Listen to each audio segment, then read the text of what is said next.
ఇంటి లోపల భాగం, మన ఇంటి లోపలి భాగం ఏముండాలి?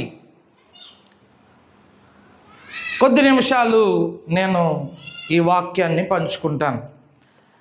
మార్కు శుభవార్త 2వ అధ్యాయము మొదటి 5 వచనాలు మనం చదివి ధ్యానం చేద్దాం. కపెర్నహూములో ఆయన ఎంట ఉన్నాడని తెలిసి విని, ప్రైజ్ ది లార్డ్, హల్లెలూయా, అక్కడికి అనేకులు కూడి వచ్చారు. యేసు ప్రభు ఎక్కడైతే ఉన్నారో అక్కడికి జనులు తండోపతండాలుగా వచ్చేవారు. అది అరణ్యమా, అది కొండల ప్రదేశమా అనేది కాదు. యేసు ప్రభు ఎక్కడ ఉన్నాడో విని అక్కడికి వెళ్ళిపోయేవారు. ఈ సందర్భం ఆయన కపెర్నహూము వచ్చారు. కపెర్నహూములోకి వచ్చిన తర్వాత ఆయన ఒక ఇంట్లో ఉన్నాడు, లేక ఒక ఇంట ఉన్నాడు అని ఎరిగి తెలుసుకుని అనేక మంది జనులు అక్కడికి వచ్చేసారు ఆ ఇంటికి. ఏం జరుగుతుంది అక్కడ అంటే, దేవుని వాక్యాన్ని బోధిస్తూ ఉన్నాడు ఆయన అక్కడ.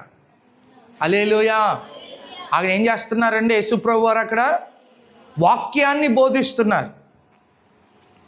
ఆయన ఏ పని మీద అయితే భూమి మీదకి వచ్చారో ఆ పని అక్కడ జరుగుతూ ఉంది. దేవుని రాజ్యమును గూర్చి ప్రకటిస్తూ ఉన్నారు. హల్లెలూయా. యేసు ప్రభు భూమిని లేక పరలోకము నుండి భూమి మీదకి దిగివచ్చిన యొక్క ఆ అర్థం లేక ఎందుకు దిగివచ్చారో ఆ పనిని ఆ కపెర్నహూములో, అక్కడే కాదు,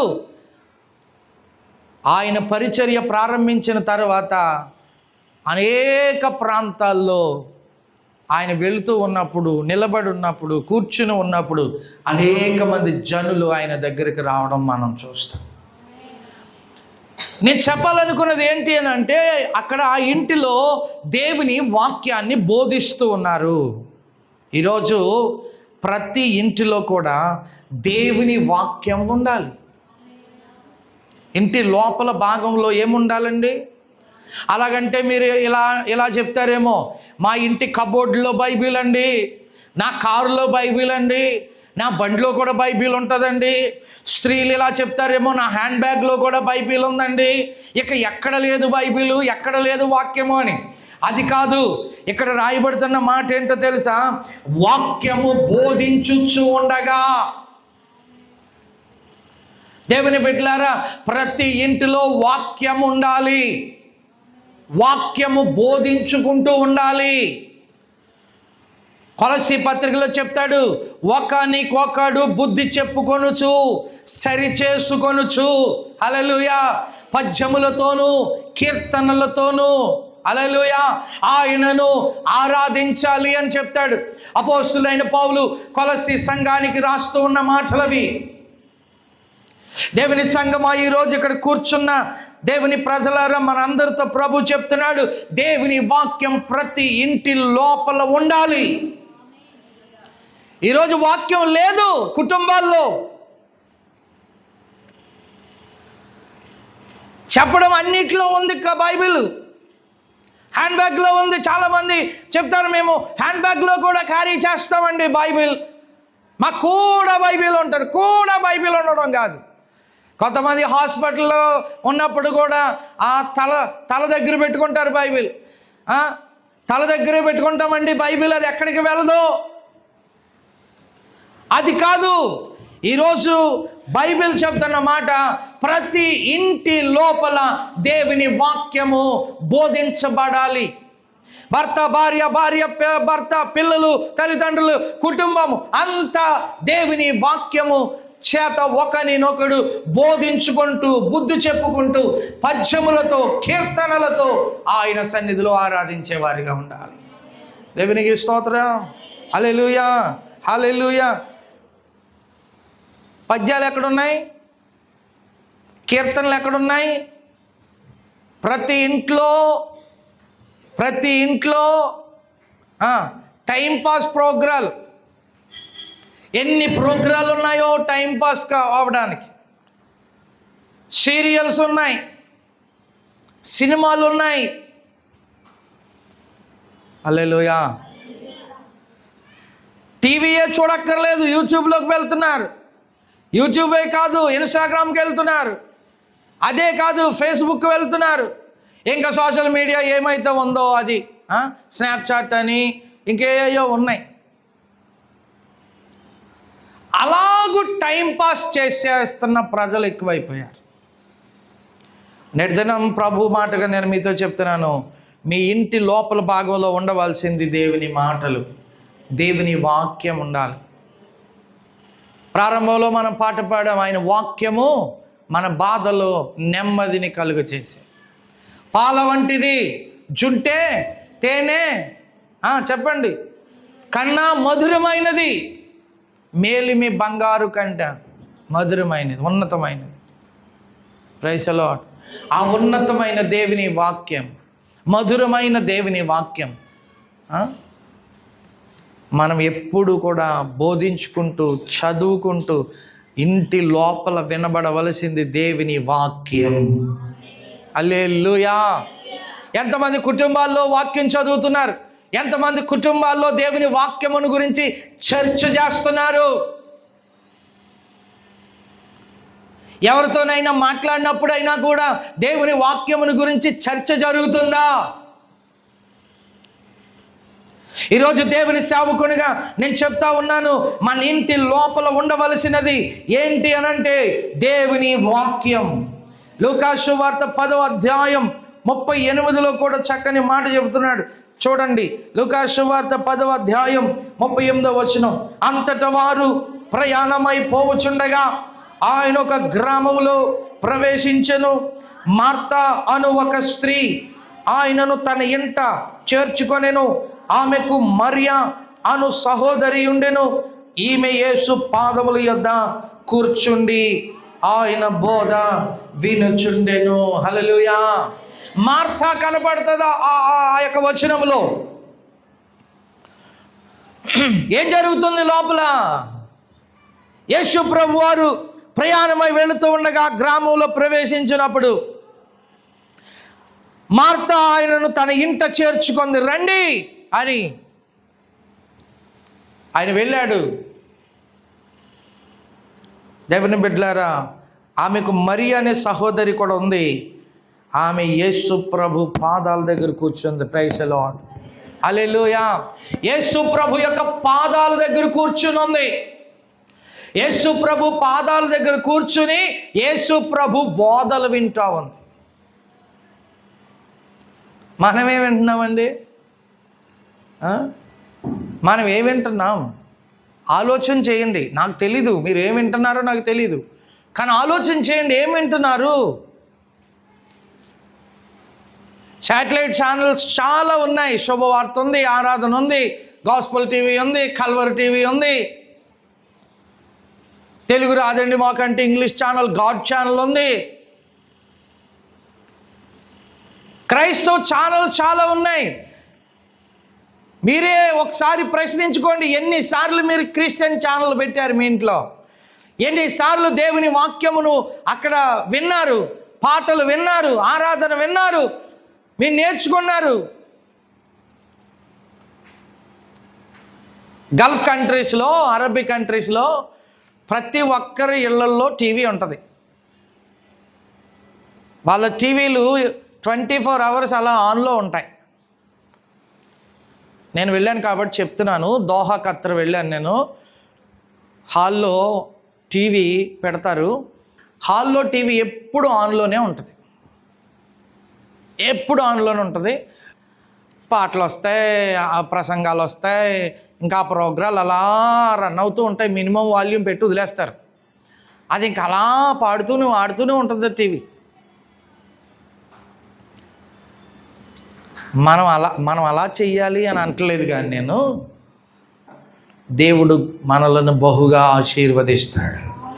మన ఇంటిలో దేవుని వాక్యం ఉన్నప్పుడు మనకు క్షేమం, మన ఇంటిలో దేవుని వాక్యం ఉన్నప్పుడు మనకు ఆరోగ్యం, మన ఇంటిలో దేవుని వాక్యం ఉన్నప్పుడు మనకి మన చుట్టూ ఉన్న ప్రతి అననుకూల పరిస్థితులు అనుకూలంగా మార్చబడతాయి. దేవుని వాక్యం మన ఇంట్లో ఉన్నప్పుడు సమృద్ధి. ఆమేన్, హల్లెలూయా, హల్లెలూయా. సమృద్ధి అయినటువంటి ఆశీర్వాదాలతో మనం నింపబడతాం. క్రైస్తవులకు తగినది ఏంటి అని అంటే, ప్రతి ఒక్కరూ దేవుని వాక్యము చేత నింపబడిన కుటుంబములుగా, ఇల్లులుగా ఉండాలి. మన ఇల్లులు, హల్లెలూయా, హల్లెలూయా. ప్రతి ఇల్లు దేవుని వాక్యం చేతనే నింపబడాలి. ప్రతి ఇంటి లోపల దేవుని వాక్యం చేత నింపబడాలి. చూడండి, కీర్తనలు గ్రంథము 118వ కీర్తన 15వ వచనంలో ఉంటుంది, నీతిమంతుల గుడారములు రక్షణ ఉత్సవ సునాదములు, రక్షణను గూర్చిన ఉత్సవ సునాదములు వినబడును అంటాడు. ఎవరి గృహాల్లో? నీతిమంతుల గుడారాల్లో. అప్పుడు మన గృహాల్లో నుండి ఏం వినబడాలి బయటికి? రక్షణను గూర్చిన ఉత్సవ సునాదాలు. యేసునందే రక్షణ మనకు, హల్లెలూయా. శ్రీ యేసునందు నిత్య జీవం, హల్లెలూయా. యేసునందే రక్షణ మనకు.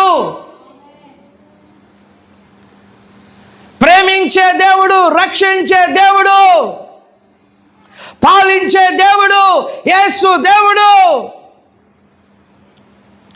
ఆయన మనలను రక్షించిన విధానమును బట్టి ఉత్సవ సునాదాలు వినబడాలి. మాట్లాడండి, మన ఇంట్లోంచి ఏమి వినబడాలి? బయటికి ఏమి వెళ్ళాలమ్మా చెప్పండి? ఉత్సవ సునాదాలు. పెళ్లి చేసుకుంటున్నారు, చాలా సంతోషం. మంచి మంచి సినిమా పాటలు పెట్టుకుని డ్యాన్స్లు వేస్తారు. దాన్ని ఏమంటారు? అది ఇహలోక సంబంధమైన ఆనందం. కానీ నేను చెబుతున్నది అది కాదు. నీతిమంతుల గుడారములో, ఇదిగో ఆ రోజు నోవాహు వాడలోనికి ప్రవేశించిన కుటుంబము పాడారు, దేవునికి స్తోత్రం. రక్షించిన దేవుడని, కాపాడిన దేవుడని, జల ప్రళయము నుండి విడిపించిన దేవుడని వారు బయటికి వచ్చి హల్లెలూయా బలిపీఠము కట్టి యెహోవాకు బలులు అర్పించారు. కారణం ఏంటో తెలుసా? యెహోవాను గూర్చిన రక్షణ సునాదం ఆయన వినిపించాడు. కారణం ఏంటో తెలుసా? మరణము నుండి జీవములోనికి తోడుకొని వెళ్ళాడు ఆయన. హల్లెలూయా. ఎక్కడి నుండి ఎక్కడ తీసుకెళ్ళాడు చెప్పండి? మరణములో నుండి జీవంలోనికి. 150 సంవత్సరాలు ప్రకటించి అరే బాబు జలప్రలయం వచ్చేస్తుంది, యేసు ప్రభు వచ్చేసిన లేక జలప్రలయం తీసుకొస్తాడు, ఇదిగో మనందరం నాశనం అయిపోతాం, మీరు తొందరగా మారు మనసు పొందండి, విశ్వాస జీవితంలోనికి రండి, పరిశుద్ధ జీవితంలోకి రండి. వినలేదు. విన్నవాళ్ళు మాత్రం కాపాడబడ్డారు. జలప్రలయం అయిపోయిన తరువాత, నీరు తగ్గిన తరువాత బయటకు వచ్చి కృతజ్ఞతలు చెప్పాడు. దేవునికి స్తోత్రం, హల్లెలూయా. ఈరోజు మీ ఇంటి లోపల ఏముంది? హల్లెలూయా. మీ ఇంటి లోపల ఏముంది? మా ఇంటి లోపల ఏముంటే మీకెందుకు పాస్టర్ గారు అనకండి. మీ ఇంటి లోపల ఏముంటే నాకెందుకు, నాకు అవసరం లేదు. కానీ మీ ఇంటి లోపల ఉండవలసింది రక్షణను గూర్చిన సునాదములు. మీ ఇంటి లోపల ఉండవలసింది అదే. క్రైస్తవ జనాంగమా, దేవుని బిడ్డలారా, క్రైస్తవులైతే, విశ్వాసులైతే, రక్షణ పొందిన వారైతే, నీతిమంతుల గుడారంలో నుండి బయటికి రావాల్సింది గొడవలు కాదు, అల్లర్లు కాదు. కొంతమంది ప్రజలకి చాలా ఇష్టం, మన ఇంట్లో ఏం జరుగుతుందో చూద్దాం అనుకునే వాళ్ళు అనుకోరు, పక్కింట్లో ఏం జరుగుతుందో విందాం అనుకునే బ్యాచ్ ఎక్కువ. మన ఇంట్లో రక్షణ సునాదాలు ఉన్నాయా? మన ఇంట్లో ఆరాధన ఉందా? మన ఇంట్లో వాక్యం ఉందా? మన ఇంట్లో వాక్యం బోధించుకుంటున్నామా? ఒకరికొకరు బుద్ధి చెప్పుకుంటున్నామా? లేకపోతే ఆత్మ సంబంధమైన పద్యములతో మనము యేసయ్యను ఆరాధిస్తున్నామా? ఇవేవి పట్టించుకోము. బయట నుండి మనకి ఏ సునాదాలు వినబడుతున్నాయి, అవి కావాలి మనకి. ఈరోజు దేవుని సేవకునిగా నేను చెప్తున్నాను, మొదటిది దేవుని వాక్యము బోధించుకోవాలా. సమృద్ధైన దేవుని వాక్యముతో ప్రతి కుటుంబము నింపబడాలా. ఈరోజు ఎవరైనా నిన్ను ప్రశ్నించినప్పుడు దేవుని గురించి నీకేం తెలుసో చెప్పాలి. మా తాత నమ్ముకున్నాడండి, అందుకని నేను నమ్ముకున్నాను. మా డాడీ నమ్ముకున్నారండి, అందుకని నేను నమ్ముకున్నాను. అట్లా కాదు. అసలు యేసు ప్రభు అంటే ఎవరో, దేవుడు అంటే ఎవరో, వాక్యం అంటే ఏంటో, ఆ వాక్యము శరీరధారిగా ఎట్లా భూమి మీదకి వచ్చిందో, ఆ వాక్యము ద్వారా నువ్వు ఎలా దీవించబడ్డావో అది నువ్వు చెప్పగలగాలి. అప్పుడు నీ ఇంటిలో వాక్యం ఉండాలి సమృద్ధిగా. నా ఇంట్లో ఆహారానికి కొదువు లేదండి, రైస్ సమృద్ధిగా ఉంది. వాక్యం ఉందా? స్తుతి ఆరాధన ఉందా అండి? ఎవరైనా మీ ఇంట్లో సాయంత్రకాల సమయంలో కూర్చొని పాట పాడి ఆరాధన చేసి వాక్యాన్ని చదువుకుని వాక్యాన్ని వివరించుకుని నెమరు వేసుకుని ప్రార్థన చేసుకుని పడుకున్న రోజులు ఏమైనా ఉన్నాయా మీ జీవితాల్లో? క్రైస్తవ ఇల్లు అంటే ఇంకేది మరి? క్రైస్తవ ఇల్లు అంటే ఏంటి అసలు? ఏం వినబడాలి వాళ్ళ ఇంట్లోంచి ఎప్పుడు? Praise the Lord. తెల్లవారుజామున ధూపం వలె మనము ఆయన సన్నిధిని ప్రార్థన చేయాలి, స్తుతులు చెల్లించాలి. రాత్రంతా కాపాడావు దేవా నీకు స్తోత్రమని దేవుని సన్నిధిలో ధూపం వెయ్యాలి. సాయంత్రకాలం మరలా కుటుంబంతో కూర్చుని ధూపం వేయాలి. మూడో మాటగా నేను చెప్తున్నాను, 19వ అధ్యాయం లూకా సువార్త 1 నుండి 10 వచనాలు మనం ధ్యానం చేసినప్పుడు అక్కడ జక్కయ్య గారి ఇల్లు కనబడుతుంది మనకి. దేవుని బిడ్డలారా, జక్కయ్య గారి ఇల్లు ఎలాంటి ఇల్లు? రక్షణ ఇల్లుగా మార్చబడింది. ఒకప్పుడు అతను రక్షింపబడిన వ్యక్తి,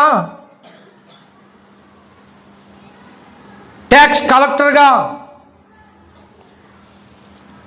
అన్యాయపు సొమ్మును అన్యాయంగా కలెక్ట్ చేసి కట్టించుకుని లోకంలో భయము, మనుషుల భయము, దేవుని భయము లేక తన ఇష్టానుసారమైన జీవితాన్ని జీవించుచున్న సమయంలో యేసు ఎవరో చూడాలని పొట్టివాడైనందుకు గాను జనులు గుంపు కూడి ఉండటం వలన చూడలేక యేసు ఆ త్రోవను రానై ఉన్నాడని ఎరిగి అతను ముందుగానే చెట్టు ఎక్కేశాడు. సరిగ్గా అక్కడికే వచ్చి పిలిచాడు, జక్కయ్య త్వరగా దిగు, నేడు నేను నీ ఇంటికి రావలసి ఉన్నది.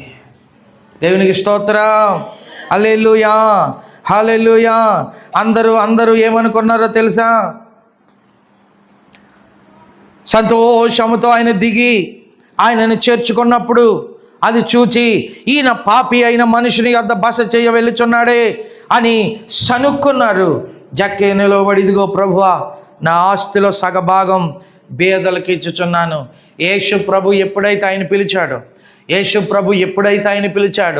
యేసు ప్రభు నేను నీ ఇంటికి వస్తాను, నీ ఇంటి ఉండవలసి ఉన్నది అని ఎప్పుడైతే అన్నాడో, వెళ్ళిన తరువాత దేవుని బిడ్డలారా, అతని యొక్క పాపం గుర్తొచ్చింది, అతని యొక్క రోత బ్రతుకు గుర్తొచ్చింది. అన్యాయముగా ఎవరి దగ్గర అయితే డబ్బులు వసూలు చేశాడో ఆ జీవితం గుర్తొచ్చింది. మారు మనసు పొందాడు. రక్షణ ఇల్లుగా అది మార్చబడింది. ఏమన్నాడో తెలుసా? 9వ వచనంలో, అందుకు యేసు, ఇతడును అబ్రహాము కుమారుడే, ఎందుకనగా నేడు ఈ ఇంటికి రక్షణ వచ్చి ఉన్నది. జక్క ఇంటికి రక్షణ వచ్చింది. దేవుని బిడ్డ, నీ ఇంటికి రక్షణ వచ్చింది ఎప్పుడో. రక్షణ వచ్చిన తరువాత, మారు మనసు వచ్చిన తరువాత, పాపము క్షమించబడిన తరువాత, దేవుని స్తోత్రం, ఏం చేశాడు ఆయన? ఏం చేశాడండి? తన బ్రతుకు, పాత బ్రతుకు ఏదో దాన్ని సరిచేసేసాడు,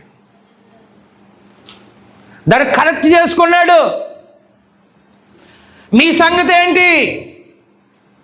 పరిశుద్ధాత్మ దేవుడు అడుగుతూ ఉన్నటువంటి మాట, మీ సంగతి ఏంటి? ఇక ఎల్లకాలం పాపములో బ్రతుకుతాం? ఎంతకాలం లోకంలో బ్రతుకుతాం? ఎంతకాలం మలినమైన బ్రతుకుతాం? సునాదాలు ఎప్పుడు వినబడతాయి? ఆయనను ఆరాధించేవారు ఎప్పుడు ఆరాధిస్తారు? ఆ వాక్యం ఒకరికొకరు బోధించుకునేవారు ఎప్పుడు బోధించుకుంటారు? యేసు ప్రభు వారు మన ఇంటికి ఎప్పుడు వస్తున్నాడు?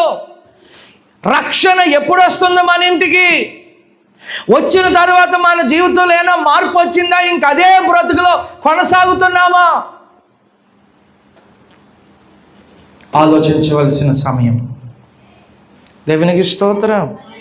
హల్లెలూయా, హల్లెలూయా. పాపపు ఇల్లు రక్షణ ఇల్లుగా మార్చబడింది. లోకంలో జీవించే గృహములో ఉన్న వ్యక్తి, ఆ ఇంటిలో ఉన్న వ్యక్తి, యేసు ప్రభు ఆ ఇంటికి రాగానే సంపూర్ణ మారు మనసు విశ్వాస జీవితంలోనికి జక్కై వచ్చేసాడు. తిరిగి చెల్లించడం మొదలుపెట్టాడు, 4 గింతలు చెల్లించడం మొదలుపెట్టాడు. ఎవరి దగ్గర ఎంత తీసుకున్నాడో దానికి మించి 4 గింతలు చెల్లించడం మొదలుపెట్టాడు. తన పాపాన్ని ఒప్పుకోవడం మొదలుపెట్టాడు. తన ఇంటికి రక్షణ వచ్చింది. దేవునికి స్తోత్రం. తన ఇంటికి వెలుగు వచ్చింది. హల్లెలూయా. తన ఇంటికి యేసయ్యే వచ్చేసాడు. అనేక మంది అనుకుంటున్నారు, ఒక పాపి ఇంటికి యేసు ప్రభు రావడం ఏంటి అని. ఒక సందర్భంలో ఆయన మాట్లాడతాడు, నేను పాపుల కొరకే వచ్చాను. ఆమెన్. హల్లెలూయా, హల్లెలూయా. ఈరోజు దేవుని బిడ్డ, మీ ఇంటికి రక్షణ ఉందా? రక్షణ అంటే ఏంటో తెలుసు కదా? భద్రత. ఆమేన్. రక్షణ అదొక భద్రత. ఏ శత్రువు చొరబడి మన ఇంటిలోనికి రాకుండా అదొక భద్రత. అది దేవుడే కల్పించాడు మనకి. అది యేసుక్రీస్తు ప్రభువే మనకిచ్చాడు. ఆమేన్. ఎవరైతే రక్షణ పొందుతారో, బాప్తిసం పొందుతారో, మారు మనసు పొందుతారో, వారి జీవితంలోనికి దేవునికి స్తోత్రం, యేసును ఆహ్వానించినట్టుగా మళ్ళీ ఎప్పుడు శత్రువు రాడు. ఒకవేళ వచ్చినా మనం చేయించగలిగే స్థాయిలో ఉండాలి.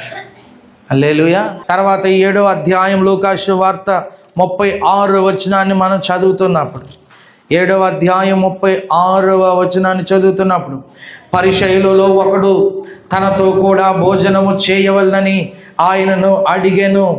ఆయన పరిసయ్యుని ఇంటికి వెళ్ళి భోజన పంక్తిని కూర్చుండగా. ఆమేన్. హల్లెలూయా. దేవుని బిడ్డలారా, 4వ మాట నేను చెప్తున్నాను. పరిసయ్యుని ఇంట భోజనం. ఆ ఇంటిలో ఏముందో తెలుసా? ఆతిథ్యమిచ్చే గృహమా గృహం. మాట్లాడండి. స్తోత్రం. హల్లెలూయా. కపెర్నహూము ఇంటిలో దేవుని వాక్యం బోధించబడతా ఉంది. నీతిమంతుల గుడారంలో రక్షణ సునాదాలు వినబడుతున్నాయి. జక్కయ్య అనే పాపి ఇంటికి రక్షణ వచ్చింది. పరిసయ్యుని ఇంట భోజనం, ఆతిథ్యం ఇచ్చే గృహమా గృహం. క్రైస్తవ జనాంగమా, మనం ఎలా ఉండాలో తెలుసా? ఆతిథ్యం ఇచ్చే గృహములుగా ఉండాలి మన గృహాలు. చేసి వెళ్ళండి, టీ తాగి వెళ్ళండి. మధ్యాహ్నం భోజనం టైంలో వస్తే, ఇప్పుడు వచ్చాడేంట్రా బాబు, కరెక్ట్గా భోజనం టైంకి మా ఇద్దరికే వండుకున్నాం అనుకోకుండా భోంచేసి వెళ్ళండి అనాలి. హల్లెలూయా. అప్పుడు షారా గారు ఏమన్నారు? అబ్రహాం గారి భార్య ఏమన్నారు? షారా, మన ఇంటికి అతిథులు వచ్చారు, త్వరగా వడ్డించు అనగానే ఏం చేశారు? ఇద్దరు కలిపి త్వరగా చెప్పండి. తయారు చేసేసి. ఆమెన్. పెట్టారా లేదా అతిథులకి? మనం ఏం చేయాలి? ప్రతి ఇల్లు ఎలా ఉండాలో తెలుసా అండి? నేనంటే తాగనని మీకు క్లియర్గా చెప్పేశాను కాబట్టి ఓకే. కానీ ఎవరైనా కొత్త వాళ్ళు మీ దగ్గరికి వచ్చినప్పుడు, తోటి విశ్వాసులు మీ దగ్గరికి వచ్చినప్పుడు, ఎవరైనా మీ ఇంటికి సహాయం కొరకు, ఆహారం కొరకు వచ్చినప్పుడు మన ఇల్లు ఆతిథ్యం ఇచ్చే గృహముగా ఉండాలి. మన ఇంటిలో ఏముండాలి చెప్పండి? ఆతిథ్యం ఇచ్చే మనసు. హల్లెలూయా, హల్లెలూయా. నువ్వు చేయగలిగితే అప్పుడు చేయడం, లేకపోతే మరొకసారి చేస్తాను, ఇప్పుడైతే ఏమీ లేదని చెప్పేసా. ఇంట్లోకి వచ్చిన వారిని ఏం చేయాలా?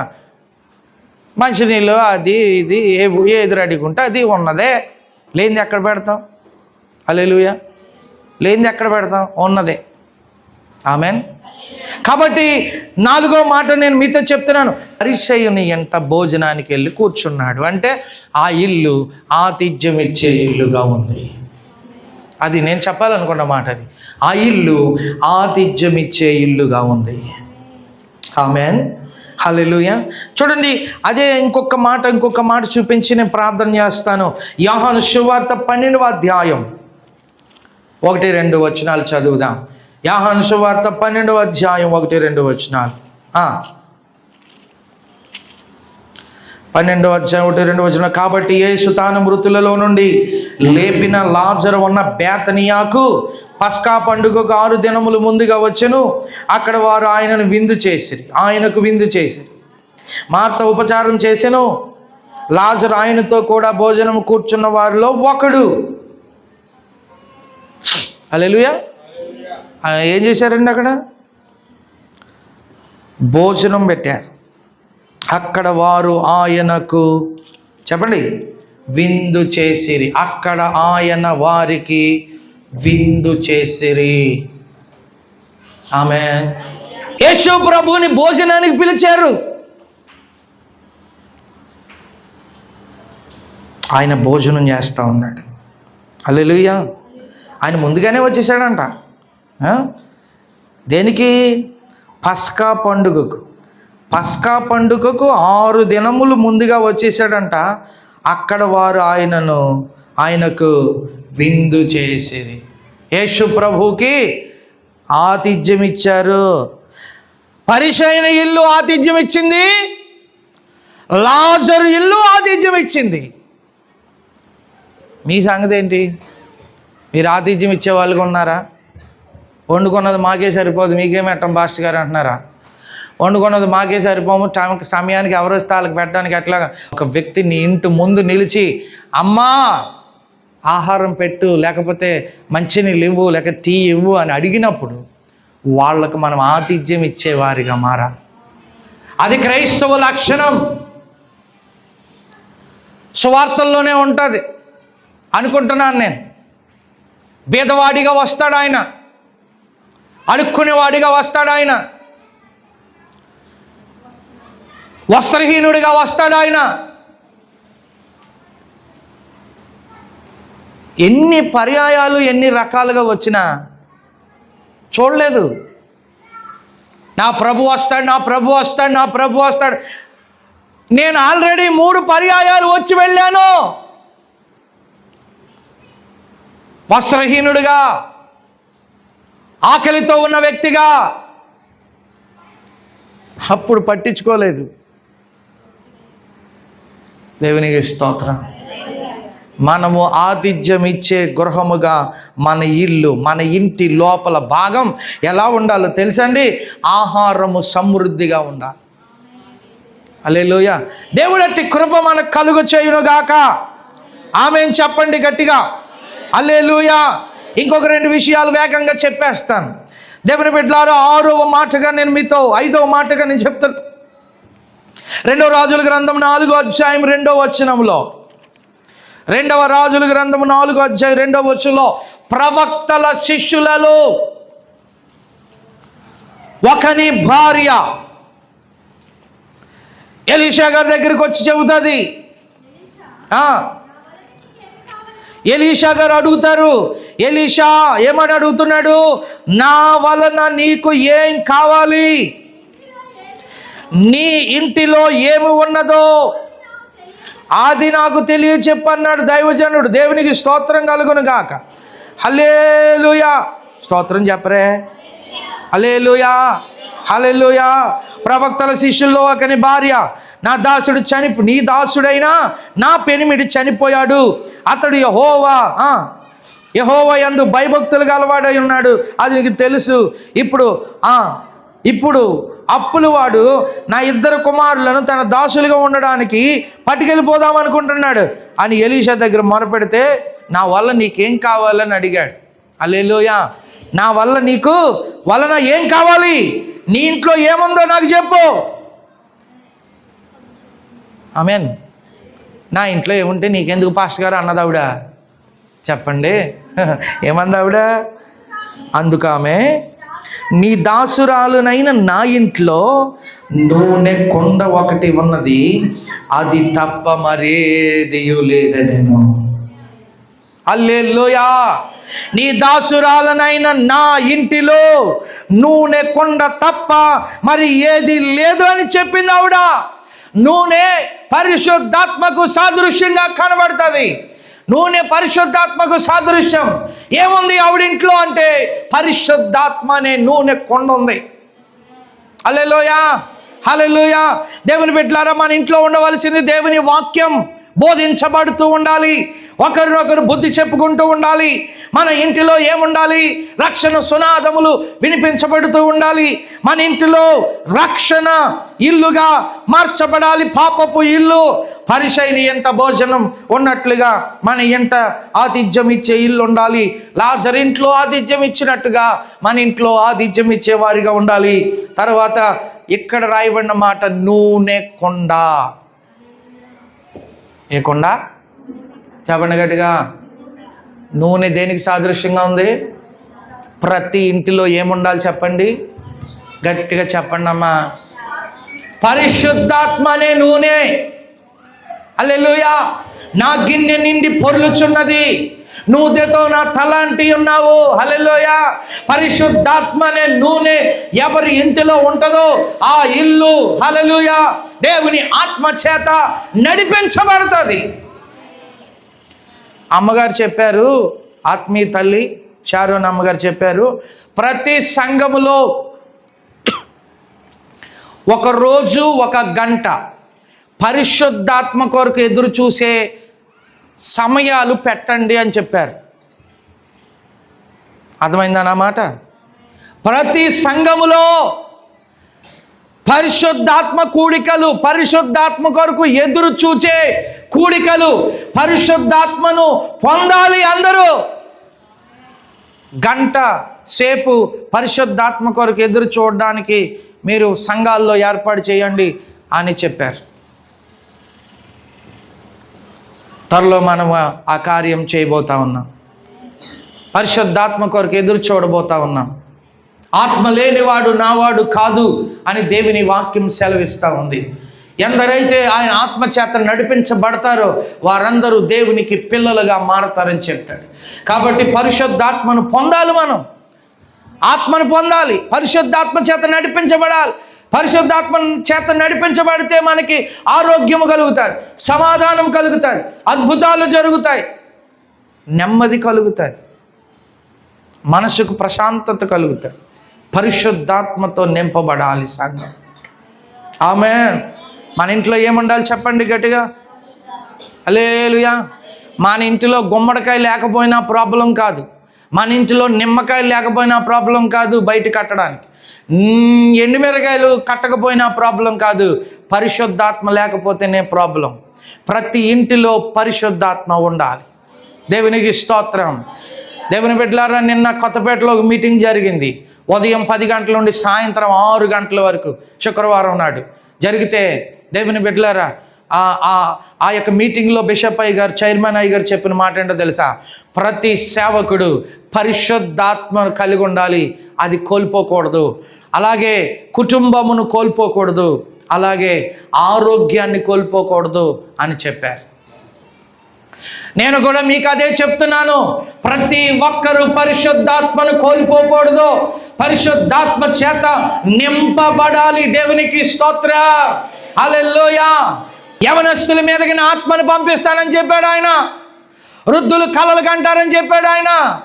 అంచె దినాల్లో నా ఆత్మను ప్రజలందరి మీదకి నేను పంపిస్తానని చెప్పాడు ఆయన. హల్లెలూయా, హల్లెలూయా.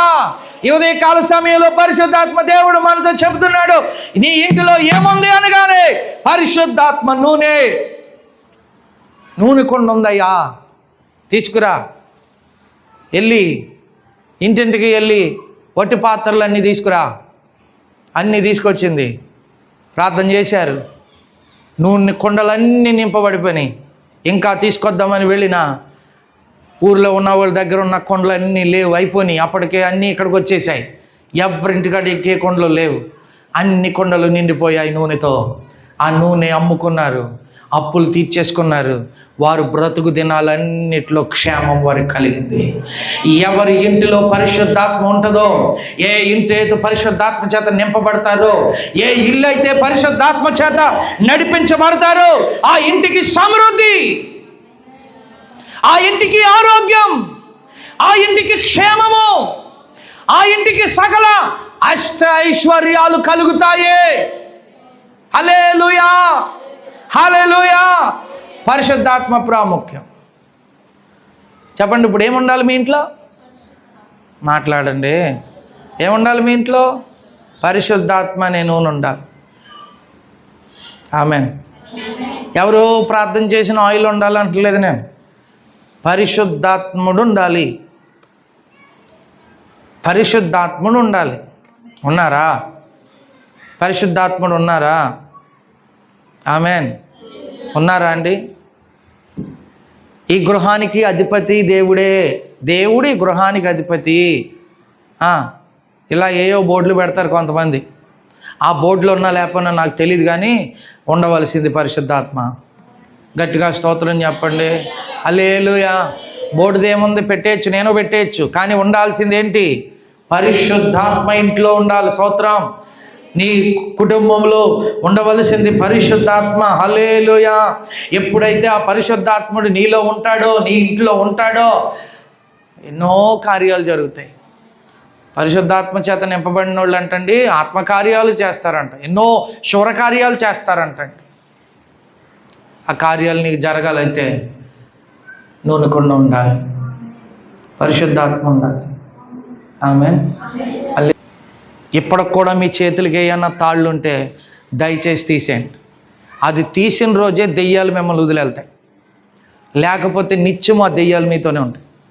ఆమేన్ చెప్పండి గట్టిగా. ఆమేన్ చెప్పమన్నాను, హల్లెలూయా చెప్పమనలేదు. ఆమేన్ అంటే ఏంటో తెలుసా?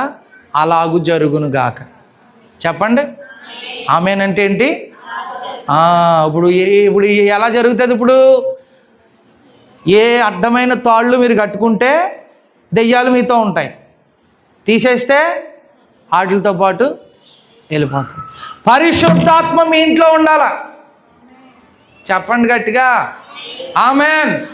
పరిశుద్ధాత్మ మీ ఇంట్లో ఉంటే శూర కార్యాలు చేస్తారు మీరు. అద్భుతాలు జరుగుతాయి మీ ఇంట్లో, సూచక క్రియలు జరుగుతాయి మీ ఇంట్లో, ఆరోగ్యం కలుగుతుంది మీ ఇంటికి. మీ ఇంటికి మీకు కలిగిన వాటంతటికీ క్షేమము కలుగుతుంది. హల్లెలూయా. తర్వాత 6వ మాట చెప్పి ముగిస్తున్నాను చూడండి. అపోస్తుల కార్యగ్రంథం 2వ అధ్యాయం 46వ వచనంలో అపోస్తులందరూ దేవుని బిడ్డలారా ఇంటింట రొట్టె విరుచుట. ఏం చేశారు వాళ్ళు? గట్టిగా చెప్పాలి. ఇంటింట, చెప్పండి గట్టిగా, ఇంటింట రొట్టె విరిచారు. మీరు విరుస్తున్నారా రొట్టె? ఆమేన్. సహవాసం అందును, ప్రార్థనల యందును, రొట్టె విరుచుట యందును ఎడతెగకయుండిరి. అపోస్తులు ఎట్లా ఉన్నారు? ప్రారంభ సంఘం ఎట్లా ఉంది? దేవునికి స్తోత్రం. వారు ఇంటింటా రొట్టె విరిచారు, వారు ప్రార్థన చేశారు, వారు బోధించుకున్నారు, బుద్ధి చెప్పుకున్నారు. ఆమెన్. హల్లెలూయా. చివరిగా ఇంకొక మాట చెప్తా. మన ఇంట్లో రొట్టె విరవడం ఉండాలి, మన ఇంట్లో ప్రార్థన ఉండాలి. ఇంకేంటి చెప్పండి? రొట్టె విరుచుట యందు, సహవాసమందు, ప్రార్థన యందు,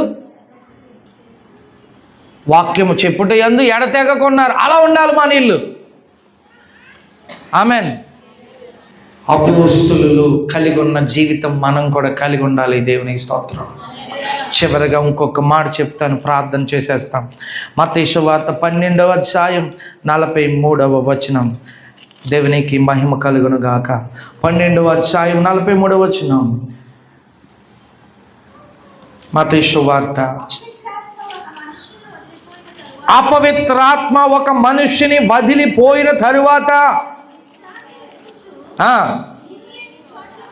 విశ్రాంతిని వెదుకుచు నీరు లేని చోట్లకు తిరుగుచుండును.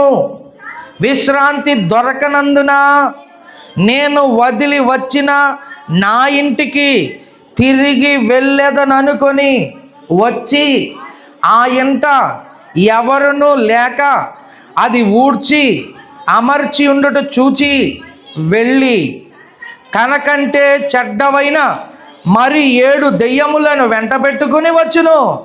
అవి దానిలో ప్రవేశించి అక్కడనే కాపురముండును. అందుచేత ఆ మనుషుని కడపటి స్థితి మొదటి స్థితి కంటే చెడ్డదగును. అలాగే ఈ దుష్ట తరము వారికి సంభవించునా. నేను మీ ఇంటిలో దెయ్యాలు ఉన్నాయా? ప్రశ్న. ఉన్నాయా? లేవా? ఎలా చెప్పగలవు? మనము దేవునితో లేకపోతే దెయ్యాలు మనతో కాపురం చేస్తాయి. మనలో నీతి లేకపోతే దెయ్యాలు మనతో కాపురం చేస్తాయి. అపవిత్రాత్మలు కాపురం చేస్తాయి. ఇక్కడ చదవబడిన లేఖన భాగాన్ని నేను వివరించి ప్రార్థన చేస్తాను. అపవిత్రాత్మ ఒక మనుషుని వదిలిపోయిన తర్వాత అది విశ్రాంతి వెతుక్కుంటూ వెళ్ళింది. నీరు లేని చోట్ల తిరిగింది. ఎక్కడ విశ్రాంతి దొరకలేదు. నేను వదిలి వచ్చిన నా ఇంటికి తిరిగి వెళ్దాం అనుకుని వచ్చింది. ఆ ఇంట ఎవరూ లేరు. అది ఊడ్చి అమర్చి ఉండుట చూచింది. వెళ్ళి తనకంటే చెడ్డదైన మరి 7 దెయ్యాలను వెంట పెట్టుకుని వచ్చింది. అవి దానిలో ప్రవేశించాయి. అక్కడనే కాపురం ఉన్నాయి. అందుచేత చెబుతాడు, ఆ మనుషుని కడపటి స్థితి మొదటి స్థితి కంటే చెడ్డదిగా మారిపోయింది. అర్థమైన వాళ్ళు స్తోత్రం చెప్పండి. కడపటి స్థితి కంటే మొదటి స్థితి మరీ చెడ్డదిగా మారిపోయింది. ఆ ఇల్లు ఖాళీగా ఉంది.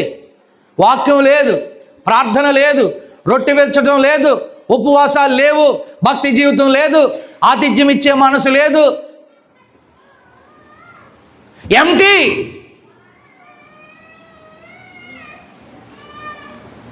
ఇదేదో బాగుంది, దీన్ని మనం గట్టిగా పట్టుకోవాలి అని వెళ్ళిపోయి దానికంటే మరీ చెడ్డదైన 7 దెయ్యాలను పట్టుకుని వచ్చింది. 8 దెయ్యాలు ఆ ఇంట్లో కాపురం మొదలుపెట్టి. ఈరోజు నీ ఇల్లు ఖాళీగా ఉందా? దాన్ని వాక్యము చేత నింపు. పరిశుద్ధాత్మ చేత నింపండి. పరిశుద్ధాత్మ నూనె చేత నింపండి.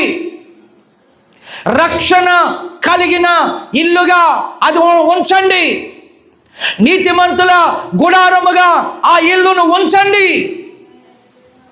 అప్పుడు ఏ అపవాది, ఏ దురాత్మకు, ఏ సైతానుగాడికి అది ఖాళీగా కనబడదు. ఎందుకంటే ఆ ఇల్లు అంత దేవుని వాక్యముతో నింపబడిపోయింది. ఆ ఇల్లు అంత ప్రార్థన ధూపంతో నింపబడిపోయింది. మొత్తం ఆ ఇల్లంతా పొగ. ఆ పొగ ఉన్నంతసేపు దోమలు హ్యాపీగా ఎక్కడికో మత్తులోకి వెళ్ళిపోతున్నాయి. మళ్ళా ఆ పొగ అయిపోయిన తర్వాత మళ్ళీ చెలరేగిపోతున్నాయి. మనం ఎలా ఉంటున్నామని అంటే ఆ దోమలు యాక్ట్ చేసినట్టు యాక్ట్ చేస్తున్నాం. దేవుని వాక్యాన్ని ప్రకటించినప్పుడు ఇలాగే ఉండాలి, ఇలాగే ఉండాలి. వాక్యం చేత నింపబడాలి, పరిశుద్ధాత్మ చేత నింపబడాలి. కన్నీరు కార్చాలి. మత్తులోకి వెళ్ళిపోతున్నారు. గుమ్మం దాటగానే ఆ మత్తు పోతుంది. ఎవరు తాయెత్తులాళ్ళి, ఎవరు గుమ్మడికాయలాళ్ళి, ఎవరు గుమ్మడికాయలాళ్ళి, ఎవరు నిమ్మకాయలాళ్ళి. మీకోసం కాదులేండి, క్రైస్తవులు అట్లా ఉన్నారు. నేను ఎవరిని ఉద్దేశించి చెప్పట్లేదు, క్రైస్తవులు అట్లా ఉన్నారు. దేవునికి స్తోత్రం కలుగును గాక. ఆ బ్రతుకు మారిన రోజు దెయ్యాలు రావు. ఎందుకంటే ఖాళీ లేదు రావడానికి. వాక్యం చేత నిండిపోయింది ఇల్లు. చెప్పండి. ఆ పొగ ఎలాగైతే ఆ ఇల్లు అంతా నిండిపోతుందో అలాగ ప్రార్థన చేత నిండిపోయిందా ఇల్లు, వాక్యం చేత నిండిపోయిందా ఇల్లు, రక్షణ చేత నిండిపోయిందా ఇల్లు. హల్లెలూయా. పాపాలన్నీ పోయాయి, నీతిమంతులు గృహముగా అది ఉండిపోయింది. అప్పుడు వేరే దెయ్యం రావడానికి అవకాశం లేదు. దేవుని స్తోత్రం. చాలా సైలెంట్ అయిపోయారు మీరు. స్తోత్రం చెప్పరా? అలే అలే. ఏముండకూడదు ఇంట్లో? దెయ్యాలు ఉండకూడదు, ఖాళీ ఉండకూడదని చెప్పండి. ఖాళీ ఏముండాలి మరి? మన ఇల్లు ఆత్మచేత నింపబడాలి. మన ఇల్లు రక్షణ సునాదముల చేత నింపబడాలి. అపోస్తుల కార్యగ్రంథంలో చెప్పినట్టు సహవాసం అందు, ప్రార్థన యందు, రొట్టె విరుచుట యందు ఎడతెగక ఉండాలి. ఆ ఇంటిలోనికి ఏ అపవాది చొరబడదు. గట్టిగా చెప్తారనుకున్నాను నేను. ఆ ఇంటిలోనికి అసలు అపవాది రాదు. ఆ ఇంట్లో రావడానికి సాహసం చేయడు. ఇక్కడ ఇక్కడ ఇక్కడ ఇక్కడ ఇక్కడ ఖాళీగా ఉన్నది కాబట్టి మళ్ళీ తీసుకొచ్చాడు వెళ్ళి. ఖాళీగా ఉందని దానికంటే చెడ్డదైన మరి 7 దెయ్యాలంట. అదే చెడ్డదంటే దానికి మించిన చెడ్డ ఇంకో 7. ఇవన్నీ తగలబెట్టేస్తాయి, కుటుంబాన్ని నాశనం చేసేస్తాయి. అది మనకొద్దు, అది మనకొద్దు. మన ఇంటి లోపల ప్రార్థన, ఇంటి లోపల వాక్యం, ఇంటి లోపల నీతి, ఇంటి లోపల రక్షణ, ఇంటి లోపల పరిశుద్ధత, ఇంటి లోపల ఆతిథ్యం, ఇంటి లోపల పరిశుద్ధాత్మ, ఇంటి లోపల రొట్టె విరుచుట, ఇంటి లోపల మేడగది అనుభవం లాంటి అనుభవం, పరిశుద్ధాత్మ చేత నింపబడడం. ఖాళీ లేకుండా దేవుని కృప చేత ఆ ఇల్లు, ఆ ఇంటి లోపల ఆయన హస్తములు కప్పబడాలి. లేచి నిలబడండి, ప్రార్థన చేద్దాం.